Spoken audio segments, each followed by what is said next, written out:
একদিন এক ছোট শহরে এক গরিব ছেলে নাম ছিল রাহুল। তার মা বাবা ছিলেন দিনমজুর, তারা কখনোই তার জন্য নতুন জামাকাপড় কিনতে পারতেন না। রাহুলের ইচ্ছা ছিল স্কুলের অনুষ্ঠানে ভালো কিছু পরিধান করার, কিন্তু তার কাছে কিছুই ছিল না। একদিন সে শহরের প্রধান বাজারে গিয়ে একটি সুন্দর জ্যাকেট দেখল, যা তার খুব পছন্দ হল। কিন্তু তার কাছে টাকা ছিল না। রাহুল ভাবল, এটা যদি আমি চুরি করি, তবে অন্তত আজকের অনুষ্ঠানে পড়তে পারব কি। একটু ভয় পেয়ে সে দোকানে ঢুকল। দোকানদার ছিল না। তার মন গোপনে বলছিল, এটা ঠিক নয়, তবে আমি যা চাই তা পেতে কিছু তো করতে হবে কি।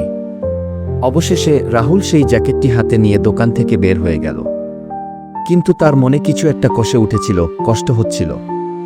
কিছু দূর গিয়ে তার চোখে পড়ল একজন বয়স্ক মহিলা, যিনি তার দিকে তাকিয়ে বললেন, ছেলে, তোমার হৃদয়ে শান্তি নেই, তাই না?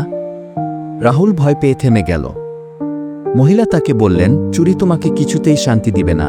তোমার ভিতরের ভয়কে দূর করার একমাত্র উপায় সঠিক পথে হাঁটা। কি সেই কথাগুলো রাহুলের